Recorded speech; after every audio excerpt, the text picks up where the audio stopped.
آیا نبی اکرم صلی اللہ علیہ وآلہ وسلم کے پاس جو مال تھے وہ آپ کی ملکیت میں تھے؟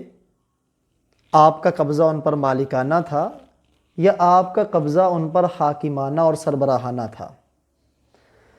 مکہ مکرمہ میں آپ نے تجارت فرمائی اعلان نبوت سے پہلے، لیکن اعلان نبوت کے بعد آپ نے تجارت کو ترک کر دیا، اور آپ کو کوئی وراثت میں اپنے آباء و اجداد کے تو مال ملا نہیں تھا۔ پھر سوال یہ ہے، جب آپ نے مکہ چھوڑ کر مدینہ ہجرت فرمائی تو کیا آپ کوئی مال اپنے ساتھ لے کے آئے تھے؟ تو ظاہر سی بات ہے کچھ مال ساتھ نہیں لے کے آئے تھے۔ اور جب آپ مدینہ منورہ میں تھے تو پھر کیا آپ نے دوبارہ کوئی تجارت کی ہو، اس تجارت کی آمدن سے کوئی جگہ خریدی ہو؟ ایسی بات بھی نہیں۔ تو پھر آپ کے پاس آنے والا مال وہ کہاں سے آیا، اور اس پر آپ کا قبضہ کیسا قبضہ تھا؟ تو یاد رکھیں، نبی اکرم شفیع اعظم جناب نبی اکرم صلی اللہ علیہ وآلہ وسلم کے پاس آنے والے مال دو طرح کے تھے۔ ایک کو مال غنیمت کہتے ہیں اور دوسرے کو مال فے کہتے ہیں۔ مال غنیمت وہ مال ہے جو کافروں سے لڑائی کرنے کے بعد کافر مال چھوڑ کے بھاگ جائیں یا مال حاصل ہو، اس مال کو مال غنیمت کہتے ہیں، یا یہ آپ کے قبضے میں تھا۔ اور دوسرا وہ مال وہ کہ کافروں سے لڑائی کیے بغیر ہی مسلمانوں کا رعب اور دبدبہ ان پر آیا، رسول خدا صلی اللہ علیہ وآلہ وسلم کا رعب ان کے دل میں آیا، بغیر لڑائی کے وہ میدان چھوڑ کے بھاگ جائیں، تو جو مال چھوڑ کے وہ جائیں گے اس مال کو مال فے کہتے ہیں۔ اب یہ مال غنیمت اور مال فے یہ آپ کے قبضہ قدرت میں تھا، یہ آپ کے پاس تھا۔ ان پر آپ کا قبضہ کیسا تھا؟ آئیے اس میں رہنمائی لیتے ہیں اللہ کے قرآن سے۔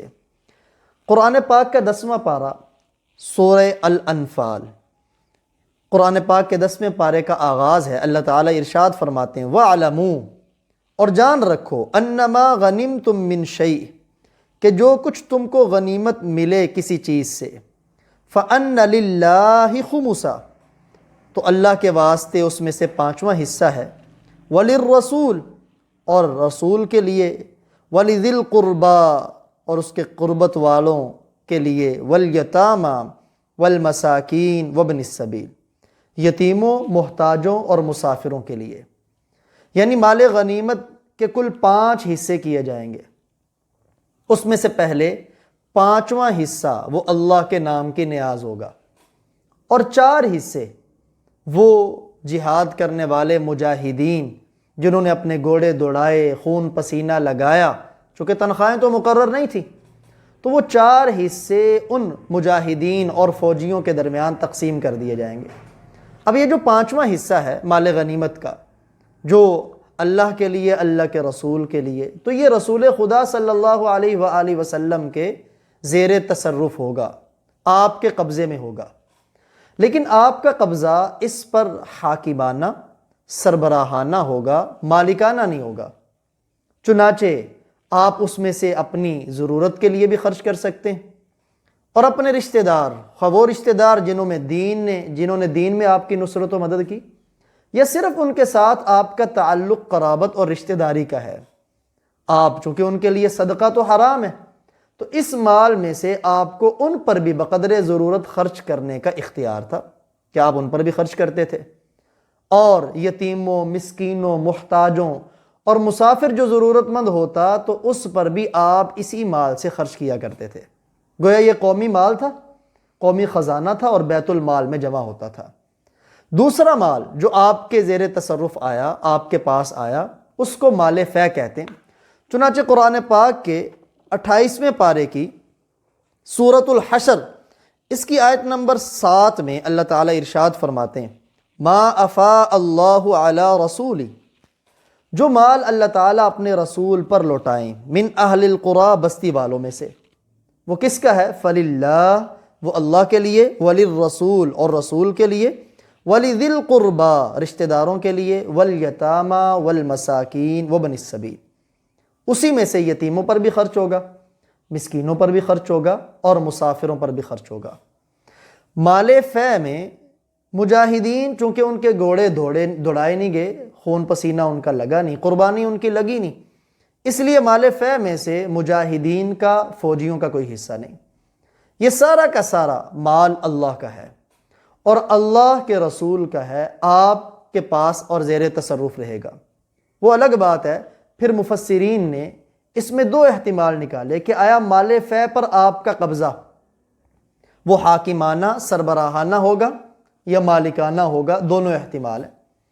تو جب آپ کا قبضہ اس پر مالکانہ سربراہانہ ہے، یا دوسرے احتمال کہ آپ کا قبضہ سربراہانہ اور حاکمانہ ہے، یا دوسرے احتمال کے مطابق مالکانہ ہے، تو اس کو لیتے ہوئے سیدہ فاطمۃ الزہراء رضی اللہ تعالی عنہا، سیدۃ نساء اہل الجنہ، پیارے نبی کی لخت جگر، آپ کے جگر کا ٹکڑا اور ساری جنتی عورتوں کی سردار، یہ جو دوسرا احتمال ہے نا کہ ہو سکتا ہے آپ کا قبضہ اس مال پر مالکانہ ہے، آپ کی ملکیت ہے، وہ اسی احتمال کو، یہی احتمال سیدۃ نساء اہل الجنہ کے ذہن میں تھا کہ ہمارے والد محترم رسول خدا صلی اللہ علیہ وآلہ وسلم کی ملکیت تھی۔ اس مطالبے کو لے کر وہ آپ سیدنا صدیق اکبر رضی اللہ تعالیٰ عنہ کی خدمت میں حاضر ہوئیں۔ وہ کیا تھا؟ باغ فدق تھا، یا خیبر کا مال خمس تھا، یا مدینہ منورہ میں بنو نذیر کی جو زمینیں تھیں ان کا مطالبہ انہوں نے پیش کیا۔ چنانچہ جب انہوں نے مطالبہ پیش کیا تو وہ بطور وراثت کے مطالبہ تھا۔ اب بات متوجہ ہوئی دوسری بات کہ فاطمہ رضی اللہ تعالیٰ عنہ مطالبہ لے کے آئیں، یا بعض روایات میں اکیلی نہیں آئیں، عباس رضی اللہ تعالیٰ عنہ ان کے ساتھ تھے، یا بعض روایات میں کہ انہوں نے کسی کو بھیجا، خود نہیں تشریف لائیں۔ بہر کیف کوئی بھی احتمال ہو، کسی کو بھیجا ہو یا خود تشریف لائی ہوں، زیادہ راجح یہی ہے کہ کسی کو بھیجا ہوگا۔ چنانچہ جب مطالبہ کیا گیا وراثت کا، تو اب اگلی بات یہ ہے کہ سیدنا صدیق اکبر رضی اللہ تعالی عنہ کا جواب کیا تھا؟ کیا انہوں نے اپنی طرف سے کوئی جواب دیا؟ جیسے کہ بعض لوگ کہہ دیتے ہیں کہ انہوں نے پیارے نبی کی لخت جگر کا حق دبایا، معاذ اللہ، بہت بڑا بہتان ہے اور جھوٹ ہے سیدنا صدیق اکبر رضی اللہ تعالیٰ عنہ کے اوپر۔ بھلا وہ آدمی کیسے رسول خدا کی لخت جگر کا حق دبا سکتا ہے جس نے اپنا کچھ سارا پیارے نبی کے قدموں پہ قربان کیا ہو؟ صدیق کی قربانیاں تو دیکھیں، اسلام قبول کیا کرنے والے مردوں، تاجروں اور مالداروں میں سب سے اول صدیق اکبر ہیں۔ بہت بڑے تاجر تھے مکہ کے، اور جتنا مال ان کی ملکیت میں تھا سارا پیارے آقا صلی اللہ علیہ وآلہ وسلم کے اشاروں پہ قربان کر دیا۔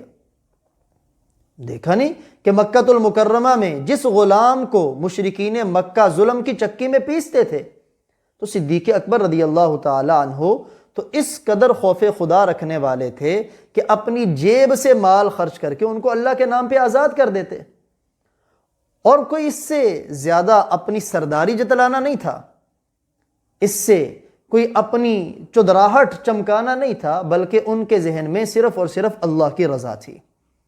اور یہ میں نہیں کہتا بلکہ اللہ کا قرآن ہے، اٹھائیں سورۃ واللیل 30ویں پارے میں، خوف خدا کو بھی اللہ تعالیٰ ان بیان فرما رہے کہ صدیق کے دل میں خوف خدائی کتنا ہے، اور ان کے مال کے خرچ کرنے کا مقصد کیا ہے وہ بھی اللہ تعالیٰ نے واضح فرمایا۔ وَسَيُجَنَّبُهَا الْأَتْقَى، جو سب سے بڑا متقی ہے، سب سے زیادہ اللہ کا خوف رکھنے والا ہے، وہ ان قریب جہنم سے بچ جائے گا۔ اور مفسرین کا اس بات پہ اتفاق ہے کہ اس سے مراد سیدنا صدیق اکبر رضی اللہ تعالیٰ عنہ۔ یہ بہت بڑی شان ہے صحابہ کرام میں سیدنا صدیق اکبر رضی اللہ تعالیٰ عنہ کی، اس لیے تو پوری امت مسلمہ کا یہ عقیدہ ہے، افضل البشر بعد الانبیاء ابو بکر، کہ انبیاء کے بعد اللہ کی مخلوق میں سب سے افضل ترین انسان وہ سیدنا صدیق اکبر رضی اللہ تعالیٰ عنہ۔ اور دعوے کی دلیل سورہ واللیل کی یہی آیت ہے، کیونکہ اللہ کی بارگاہ میں اونچا مرتبہ، اونچا مقام وہ مال کی بنیاد پہ نہیں ہے، حسن و جمال کی بنیاد پہ نہیں ہے، عہدے اور منصب اور بڑی بڑی بلڈنگوں کے اعتبار سے نہیں ہے، بلکہ اس کا دار و مدار ہے تقوی۔ اللہ خود قرآن میں وضاحت فرماتے ہیں، ان اکرمکم عند اللہ اتقاکم، اللہ اتقاکم، تم میں سب سے زیادہ معزز، سب سے زیادہ اعلیٰ اللہ کی بارگاہ میں وہ ہے جو سب سے بڑا متقی ہے۔ اب صحابہ کرام سارے کے سارے متقی، اللہ کا قرآن میں فیصلہ ہے، کیونکہ اللہ تعالیٰ نے ان کے تقوی کا خود امتحان لیا ہے۔ اولئک الذین امتحن اللہ قلوبہم للتقوی، اللہ فرماتے میں نے اپنے نبی کے صحابہ کے دلوں کا امتحان لیا، اور امتحان کس چیز کا تھا؟ تقوی کا تھا۔ یا اللہ رزلٹ کیا نکلا؟ فرمایا وَأَلْزَمَهُمْ كَلِمَةَ التَّقْوَى، میں نے تقوی کو نبی کے صحابہ کے ساتھ لازم کر دیا، چمٹا دیا۔ یا اللہ یوں ہی لازم کر دیا؟ فرمایا نہیں، وَكَانُوا أَحَقَّ بِهَا، وہ اس کے حقدار تھے، وَأَهْلَهَا، اور اس کے اہل تھے۔ اب نبی کے سارے صحابہ متقی ہیں، لیکن صحابہ اور اہل بیت میں سب سے بڑا متقی کون ہے؟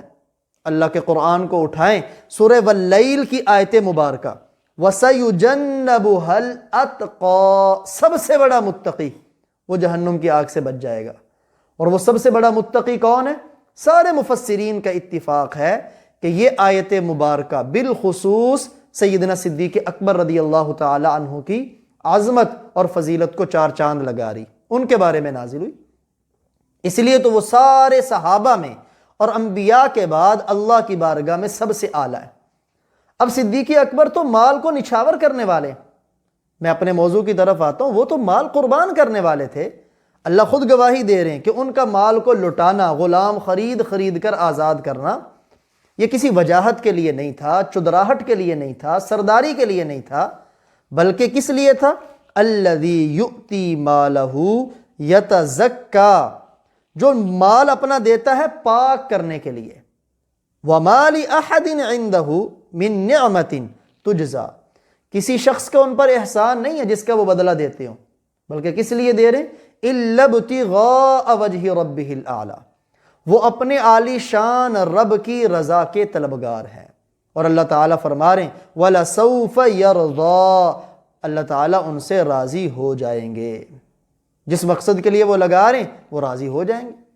تو صدیق اکبر کے دل میں مال کی ہرس نہیں تھی، کیونکہ جس کے دل میں مال کی ہرس ہو وہ کبھی یوں غلام خرید کر فری میں اللہ کی رضا کے لیے آزاد نہ کرے۔ جسے مال کی لالچ ہو وہ کبھی اتنا زیادہ مال اللہ کے رسول کے قدموں پہ قربان نہ کرے۔ چنانچہ جب آپ کے کندھوں پر خلافت کا بوجھ ڈالا گیا تو آپ صبح ہوئی، اپنے کندھوں پہ آپ نے کپڑا رکھا، بطور تجارت کے نکل لگے۔ آگے سیدنا عمر رضی اللہ تعالیٰ عنہ ملے، صدیق کدھر؟ کہا تجارت کے لیے۔ فرمایا جو خلافت کی ذمہ داری ہے، رعایا کا حقوق کون ادا کرے گا؟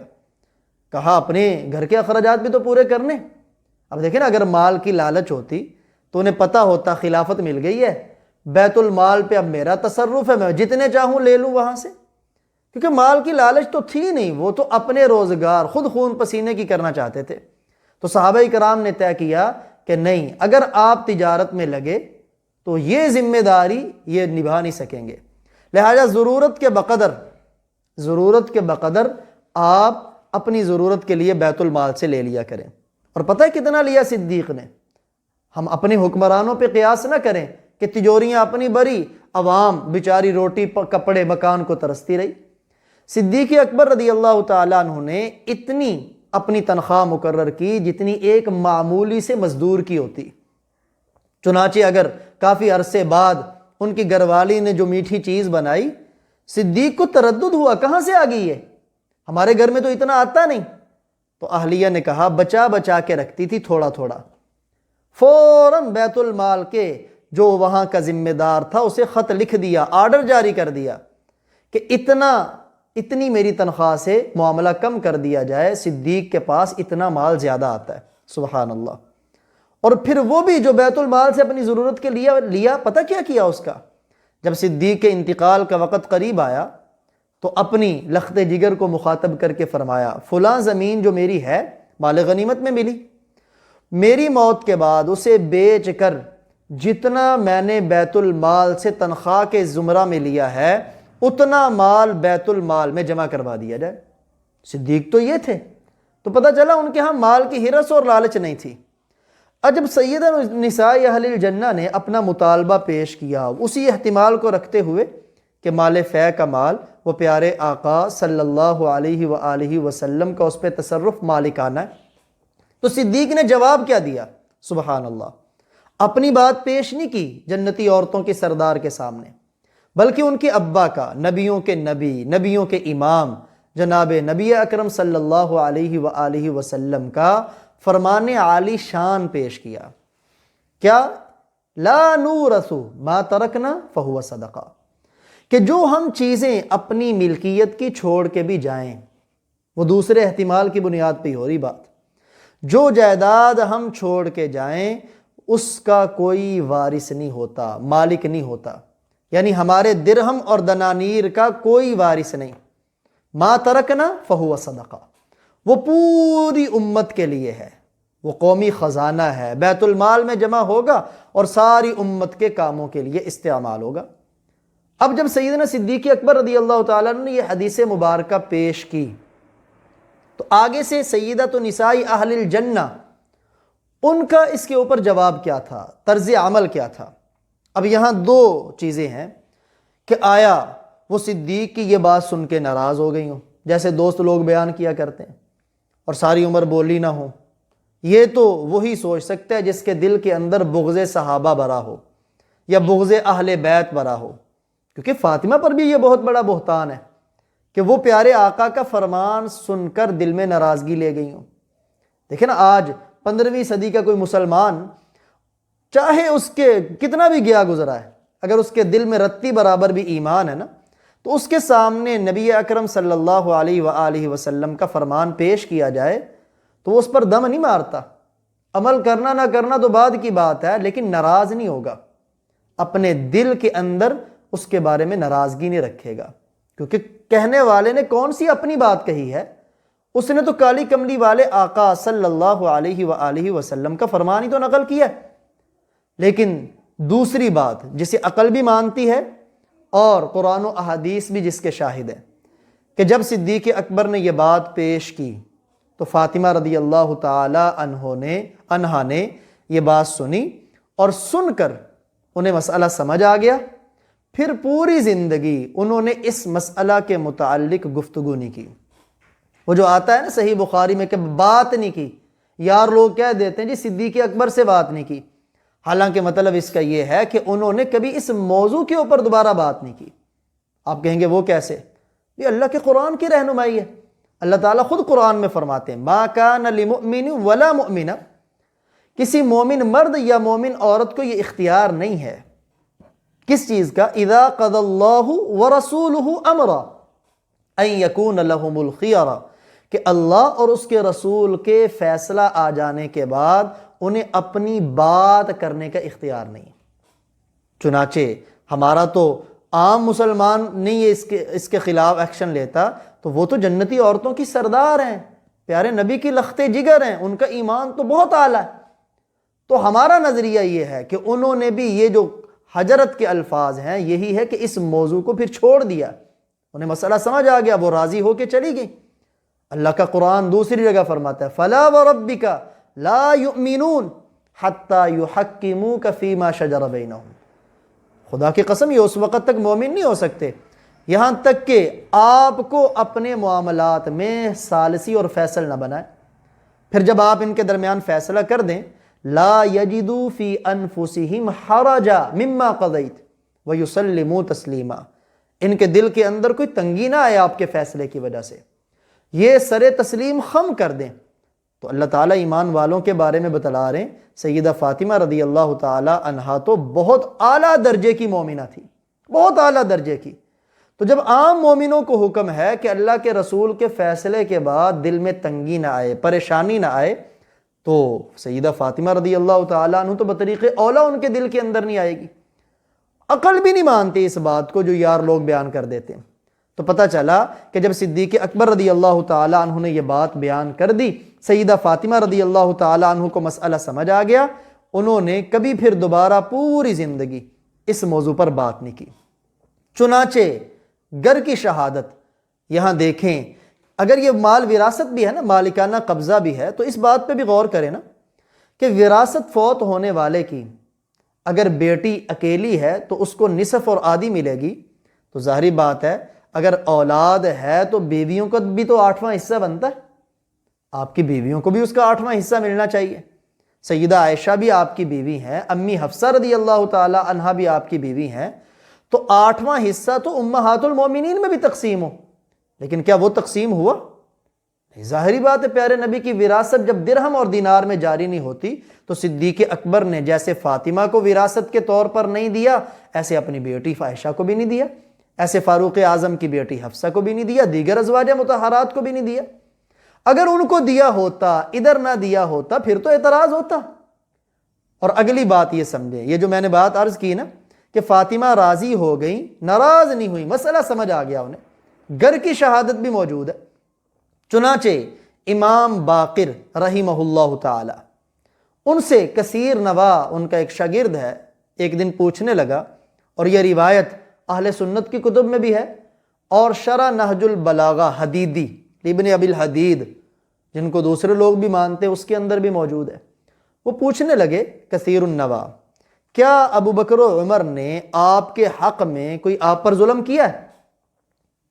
تو امام باقر رحمہ اللہ تعالیٰ فرمانے لگے، والذی انزل القرآن، اس ذات کی قسم جس نے قرآن کو نازل کیا ہے، صدیق و عمر نے ہمارے حق میں رائی کے دانے کے برابر بھی ظلم نہیں کیا۔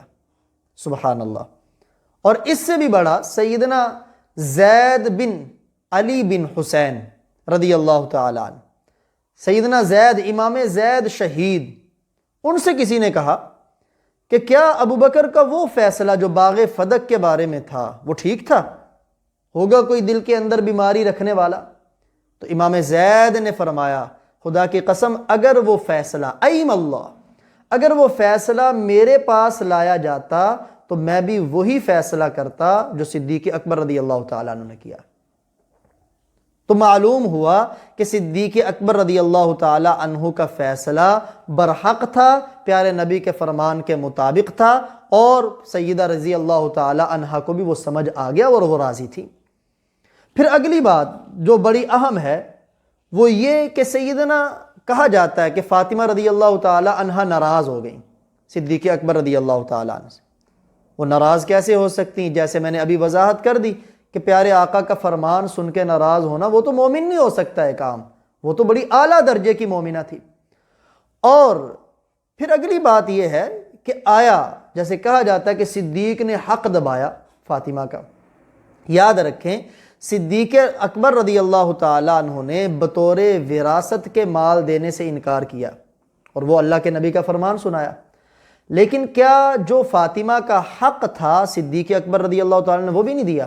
دو باتیں ہیں یہاں، ایک ہے بطور وراثت کے دینا، اور ایک ہے اس کے اندر جو ان کا حق تھا وہ انہیں دینا۔ تو یاد رکھیں وراثت کے طور پر تو انکار کیا، لیکن جو فاطمہ رضی اللہ تعالی عنہا کا حق تھا وہ جیسے انہیں پہلے ملتا تھا بدستور خلافت صدیقی میں ملتا رہا۔ اور اس کے بارے میں بڑی اہم بات یہ ہے، یہی مسئلہ باغ فدق کا ہو، خیبر کے خمس کا ہو، یا بنو نذیر کی زمینوں کا ہو، پیارے آقا حیات ہیں، آپ کی حیات مبارکہ میں بھی سیدنا علی فرماتے ہیں، سنن ابو داود میں بھی اور شرح نہج البلاغہ میں بھی یہ واقعہ مذکور ہے کہ میں، فاطمہ، عباس اور زید چاروں مل کر نبی اکرم صلی اللہ علیہ وسلم کی خدمت عالیہ میں حاضر ہوئے، اور میں نے عرض کی یا رسول اللہ، یہ جس آمدنی سے آپ ہمیں خرچہ دیتے ہیں تو اگر اس کے اوپر ہمیں آپ اختیار دے دیں، اپنی زندگی میں یہ فیصلہ فرما دیں تاکہ بعد میں اس معاملے میں کوئی ہم سے جھگڑا نہ کرے تو ہمارے لیے بہتر ہوگا۔ چنانچہ آپ صلی اللہ علیہ وآلہ وسلم نے سیدنا علی رضی اللہ تعالی عنہ کو، باغ فدق تھا، خیبر کا خمس تھا، بنو نذیر کی زمینیں تھی، ان کی ذمہ داری سیدنا علی رضی اللہ تعالی عنہ کو سونپ دی۔ اب سیدنا علی ذمہ دار تھے، وہ خرچہ لیتے تھے، وہ دے دیتے تھے، اہل بیت میں بھی تقسیم کرتے تھے۔ اب سوال یہ ہے کہ آیا خلافت صدیقی میں یہی معاملہ بدستور باقی رہا یا نہیں رہا؟ کیونکہ بخاری کی اسی روایت میں ہے کہ سیدنا صدیق اکبر رضی اللہ تعالیٰ عنہ نے فاطمہ رضی اللہ تعالیٰ عنہ سے فرمایا، لَأَعْمَلَنَّ فِيهَا بِمَا عَمِلَ فِيهَا رسول اللہ صلی اللہ علیہ وسلم۔ وراثت کے طور پر تو اللہ کے رسول نے ہی منع کر دیا۔ اب دیکھیں نا، یہ اعتراض صدیق پہ نہیں ہے کہ وراثت سے محروم کر دیا۔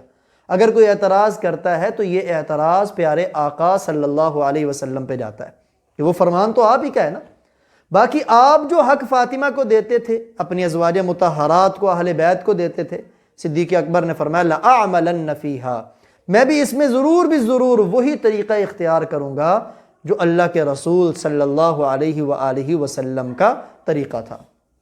چنانچہ خلافت صدیقی میں آپ نے جو ذمہ داری اللہ کے نبی نے علی کو دی تھی، تو خلافت صدیقی میں بھی ان اموال کی ذمہ داری سیدنا علی کے پاس تھی۔ بہت بڑی بات ہے، یہ بڑی اہم نقطے کی بات ہے کہ باغ فدق کی آمدنی ہو یا خیبر کا خمس ہو یا بنو نذیر کی آمدن ہو، اس میں سے جو خرچ ہوتا تھا پیارے نبی کے خاندان پر، وہ آمدنی سیدنا علی کے قبضہ اور تصرف میں تھی، سیدنا صدیق اکبر کے قبضہ اور تصرف میں نہیں تھی۔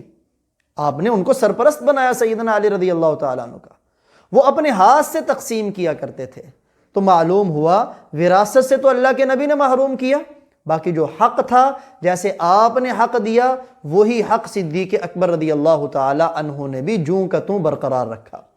چنانچہ سیدنا صدیق اکبر تو یوں گویا ہے لقرابۃ رسول اللہ صلی اللہ علیہ وسلم احب الی ان اصل من قرابتی، سیدنا علی بھی موجود ہیں کہ اللہ کے رسول کے رشتہ دار، ان کی رشتہ داری مجھے اپنے رشتہ داروں سے زیادہ محبوب ہے۔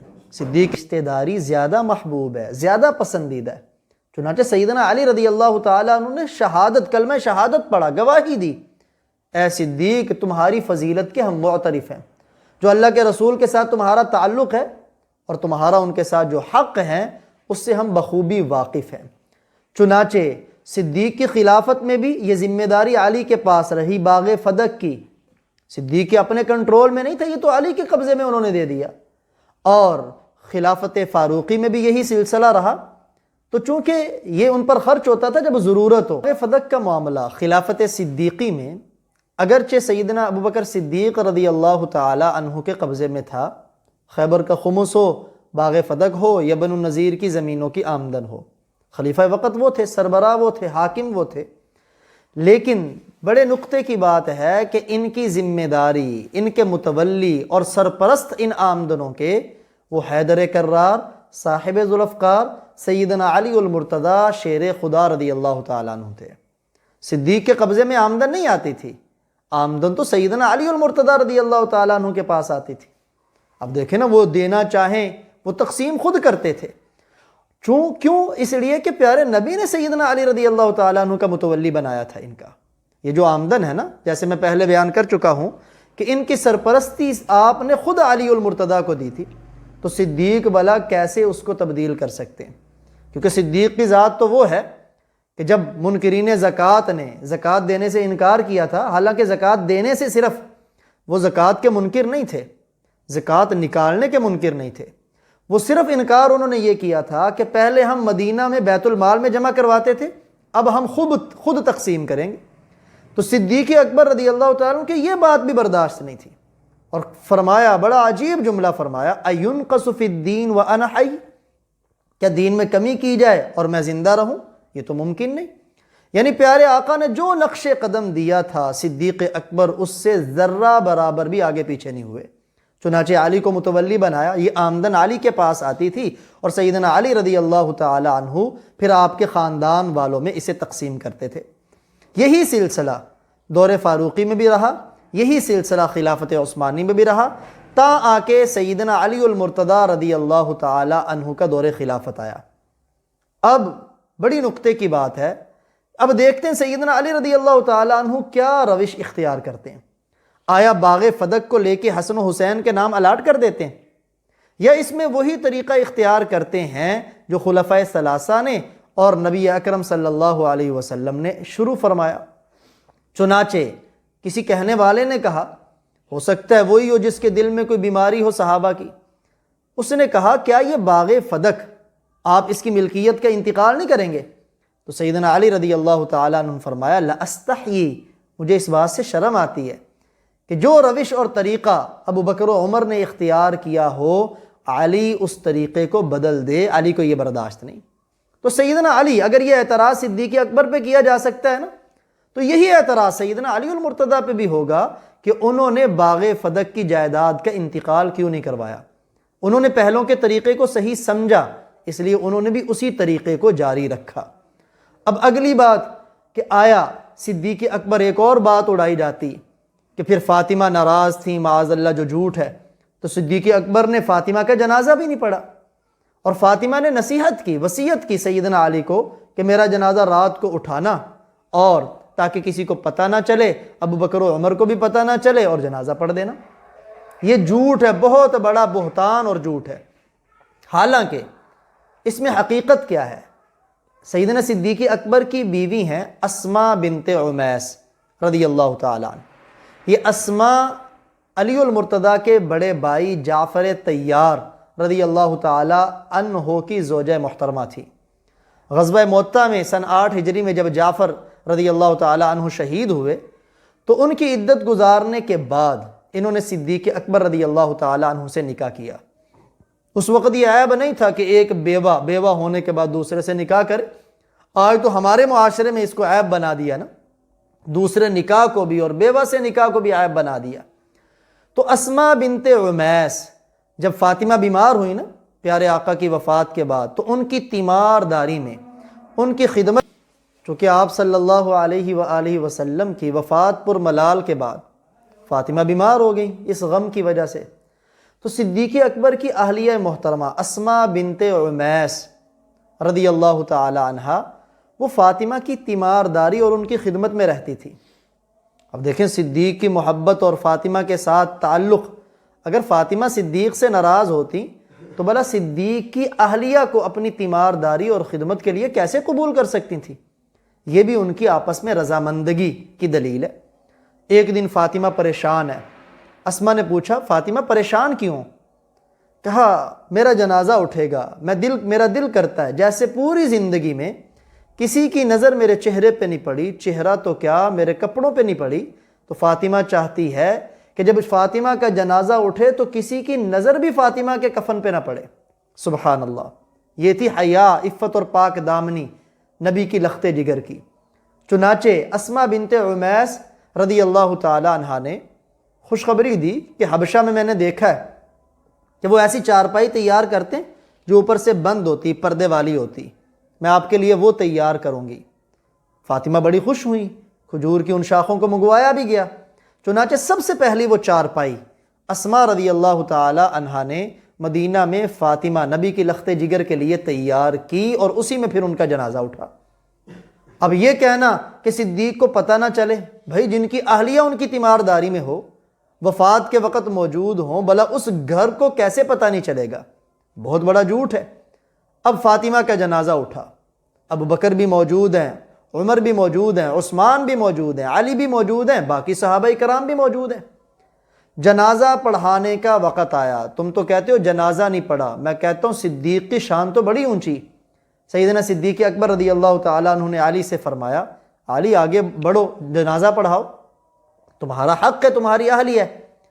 تو سیدنا علی رضی اللہ تعالیٰ عنہ نے فرمایا جس قوم کے اندر صدیق ہو وہاں امامت کا اس کے غیر کوئی زیادہ حقدار نہیں۔